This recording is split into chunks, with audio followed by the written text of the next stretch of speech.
We are live. How's it going? Welcome, folks. Aaron Parnas here, right here, or I'm not sure which part of your screen you should come in from, depending on where you're looking from. Uh, Thanks, y'all, for joining us today. If you have a question, make sure to enter in the chat, and also let us know where you're watching from, city and state, or even country. Um, we'd love to see where you're from. Let me see here. All right. So if you don't, it popped up quickly. Just so we'll get started. This is Aaron Parnas. Okay, he is one of the biggest and most read independent journalists in the world. Like that's just a fact now. I did some research on that. That's a fact, which is awesome to be able to join forces with him today, and really get to know his story, and what he's all about. But I'm a fan of his work. I'm a subscriber of his work. You should be too. Go check out Aaron Parnas' page. If you're able, then please become a paid subscriber to him as well. After that shameless plug there, we'll we'll go ahead and say, Aaron Parnas, thank you for taking the time today. I appreciate you. Thanks, Scott. Super excited to be here with you. Hey, so I guess one of the questions that I really wanted to know is, there was a moment where, and I think it was, I started in 2016 down this road, and it took me a while to figure out that I was like, I was referred to like on TV or something as a journalist, and I was like, what? What? Yeah. Like, and then, well, you're investigating Trump's business ties and his and I was like, oh yeah, okay, all right. This is the definition of journal. Was there a moment where either you discovered you wanted to be a journalist, or that did you fall into it and it was like, like, oh wow, I'm a journalist now. Like this is this is what I'm doing now. I mean, like, was there a moment that kind of, you saw that, just, you realized what you were up to now? Yeah, for sure. I mean, I would say kind of the moment really was when Russia invaded Ukraine back in 2022. I mean, that was really the start of everything that Hmm. I've been doing. At the time, I had family in Ukraine, and I really felt as though what the mainstream media was portraying here in America wasn't necessarily either accurate or timely when it compares to what was happening on the ground there in Ukraine. And I would just listen to what my family would tell me in terms of bombs overhead, planes tanks going down the road outside of their apartment window, and I would just kind of report it on TikTok like any journalist would, right? Like they were just my firsthand source, and kind of blew up that way. And I've been doing that for a little while, but I guess I mean more recently, it wasn't really until I got to sit down with Senator Booker after the marathon's filibuster speech where he broke the record, the Strom Thurmond's record earlier this year, that it didn't really hit me, right? Like I was the second person to interview him after Rachel Maddow, and in Right. that moment, I really was like, hey, this is kind of calling, right? This is what I should be doing, and kind of stuck to it, and now I'm doing it 24/7, 365, no matter what. That's awesome. It's a, there's obviously, in 2016, I had started to poke into these Russian ties, and I started getting sources and talking to people, and it went from there. Joy Reid and Malcolm Nance brought me on MSNBC, and then it spiked from there. Is there, there were a lot of threats. Now, I'm not sure if they were as overt though. Like Hmm. there'd be like tweets from the Russian embassy in the UK tagging me and be like, keep looking at his Russian ties, keep go for it. Sort of like that. And then it would stem out into real threats, like very real threats. It would inspire threats throughout the world or whatever. And I don't know if they're real people or not. I've seen a lot of people going after you, now, in from Trump world. Yeah. I mean, I've had Roger Stone try and start an arrest Scott Dworkin. This is years ago. Hashtag it did not trend, because I reported it to the FBI. What he eventually lied about to the FBI, and then got arrested by the FBI. And so it's a long story there. But there's a lot of people who are at that level of Stone that are saying the same sort of stuff about you. Like, why are they so worried about the work you do? I don't get it. Like, you literally are reporting facts every day. I'm not sure what they're so concerned about, or maybe that is what they're concerned about. That is what they're concerned about. They're scared of the truth, right? I think there's a common saying, facts don't care about your feelings. The right, some people on the right love that. Well, facts truly don't care about your feelings, right? I just put out the facts. Facts are not Republican, facts are not Democrat, but when the truth comes out, Democrats almost always certainly get a boost. And maybe the reason why is because what they're pushing on the right isn't factual. And so they're scared of the truth. They're scared of facts. And so when I talk about the facts and I talk about the truth, they get intimidated. They call for my prosecution. They call for my arrest. They have their little playbook that they do, and that's okay. That's what they can do. But ultimately, at the end of the day, I'm not afraid. I've stood tall against the attacks. These aren't the first attacks. They won't be the last attacks. And I will say this: when I'm pissing off everyone, I know I'm doing something right. Right? When no one is happy, that's how I know what I'm doing is right. Because ultimately, I'm not the one generating the facts. I'm just the one sharing it. So they want to feel intimidated about it. So be it. Is there is there something that with those threats, it always seemed to fuel my fire. Like it was reverse. If people expect you to back down, they expect Yeah. you to, and most people would. Like, what do those threats do to you? Because it seems to either you're able to deflect it and ignore it, or it helps drive you. But like, you are not taking it laying down, and there's a lot of people that would. There's a lot of people who would Yeah. ignore it or not confront it, and you're just head on. Like what Yeah, drives you? listen, I mean, I've generated a very thick skin over the past several years. This isn't the first time I've been attacked by folks on the right or even folks on the far left. I mean, I get attacked every single day Right. from people who don't like the news that I'm sharing, who shoot the messenger literally because they don't like what I'm portraying and they blame it on me for portraying it. Right. Um, and I think in this business, you have to have very thick skin. You have Mhm. to be able to take criticism, and I do, and I welcome it. So the more they criticize, the more they call for my arrest, the more they attack me, the more emboldened I really become. And so I welcome it. So come after me all you want. Better they're coming after me than they're coming after everyday Americans, Yeah. right? Because at least I have a platform. If they come after me, if God forbid I get arrested tomorrow for something in terms of interrupting an ICE investigation or whatnot, I have millions of people who will mobilize and stand up for me. The average American doesn't necessarily have that. So better they come after me than they come after anyone else. Yeah, and you have a responsibility, obviously, to do that. But they just arrested. I see it as a bogus indictment, but they just arrested Democrat McIver. What are your thoughts about what happened there? Yeah, I mean, listen, I think you have to watch the video, right? The video shows obviously a scuffle ensued and something happened, right? I wasn't on the ground. The video is all we have. We have ICE agents and her kind of going back and forth in the video.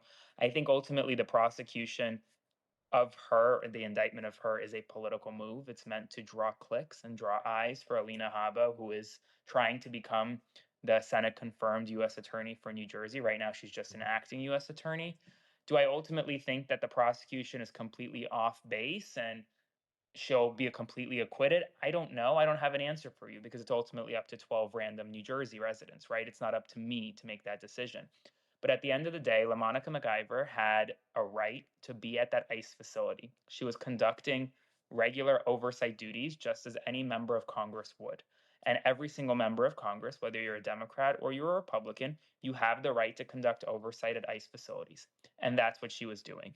And so any scuffle that arose because of that, well, that's not her fault, right? That is the fault of the ICE agents who refused to allow her to conduct oversight duties. So I ultimately think this is a case that won't go far, but it's still something that we need to take seriously nonetheless. Because if we don't take this seriously, then who knows? They're gonna start going after other members of Congress. They're gonna start going after journalists. They're gonna start going after protesters.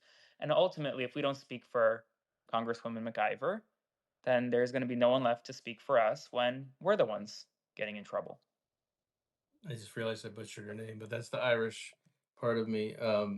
We the I guess one of the things is, you know, I think there's a lot of people who have issue.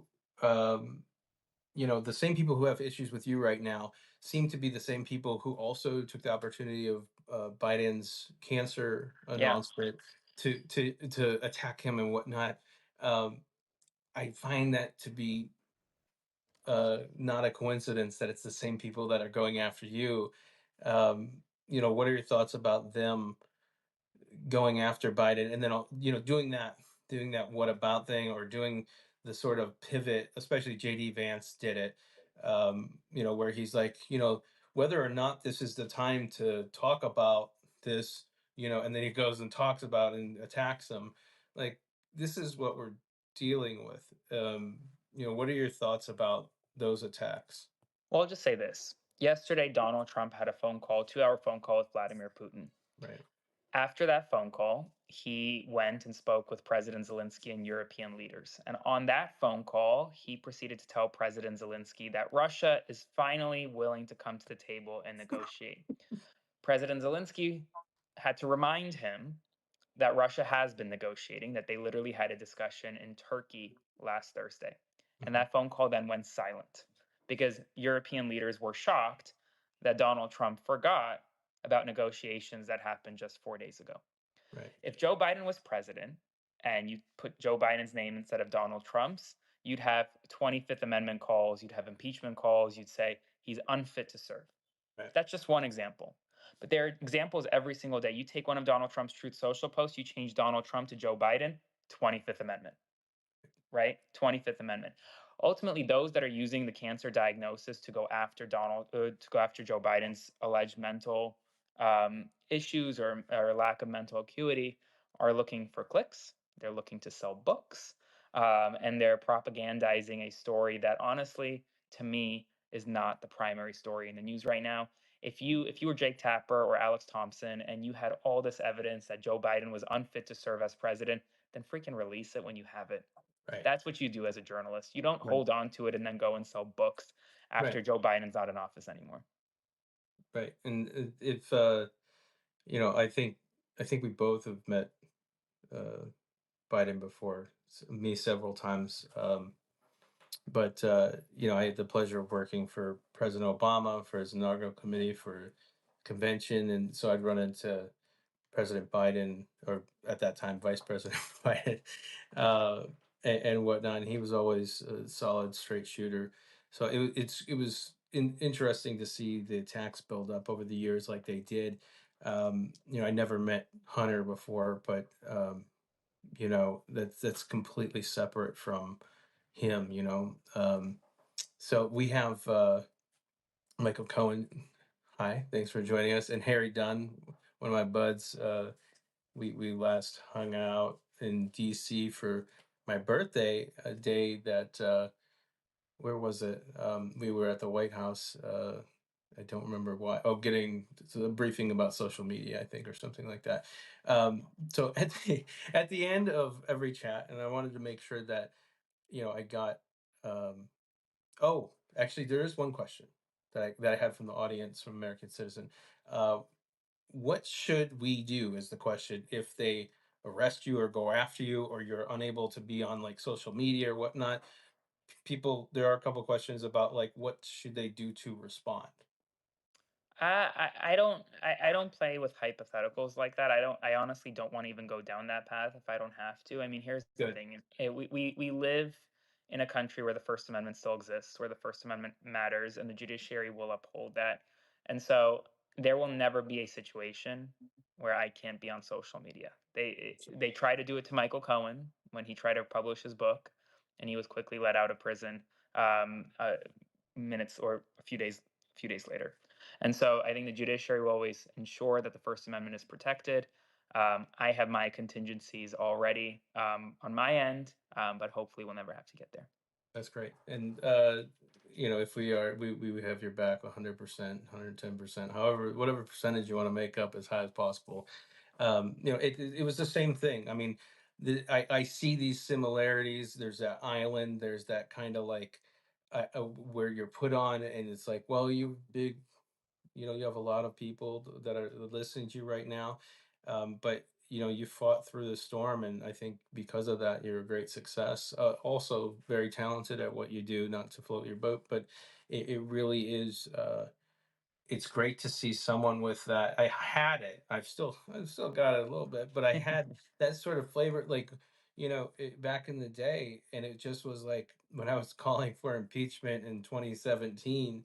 That was the same people who are now running organizations based off impeachment were fighting with me on television about how we can't talk about impeachment that way. And all I was saying was that he's in violation of the Emoluments Act. And so, anyways, on the positive note, I always end every interview with getting some inspirational words of wisdom from our guests. And so I was wondering if someone's down in the dumps right now, if they're worried about, what you're facing in your attacks and you're like their major source of news or something like that, or what would you talk what would you say to somebody who needs some words of inspiration right now? Yeah, that this isn't about me, it's about us as a collective. And I think that anyone watching here everyone watching here has a voice, has a way to influence others. It doesn't matter whether you have one person following you, or 6 million people following you, or 10 million people following you. You have influence, you have a voice. And if you use it, and if everyone on here uses it, then that voice will only become louder. And the louder that collective voice is, the stronger it becomes, and they cannot defeat a loud and a strong voice like that, and they won't. This is a and I stress that, a temporary situation that we're living through. It is not the end. It will not be the end, and so just keep speaking up, keep speaking out, and I'm not going anywhere. Awesome. That's what I love to hear. Aaron, keep up the great work. I hope we talk again For soon. sure. And just FYI for everybody, we are having online action to protect Medicaid. We're starting on Twitter X because that's where Republicans spend their time. But then we'll branch out from there. That's at 2 p.m. Eastern. We'll send an email to Watchdog Coalition members about that. Again, Aaron Parnas, and make sure that you subscribe to his page. If you're able, please become a paid subscriber as well, because we can't do this work on our own. We don't have big sponsors. We don't have billionaires controlling us from above either, which is the good news. So make sure that if you're able to become a paid subscriber, but at least subscribe. Aaron Parnas, can't thank you enough for taking the time today. Look forward to talking to you again soon. Thanks, Scott, and thanks everyone for joining. It's great to be here. Onward, Al.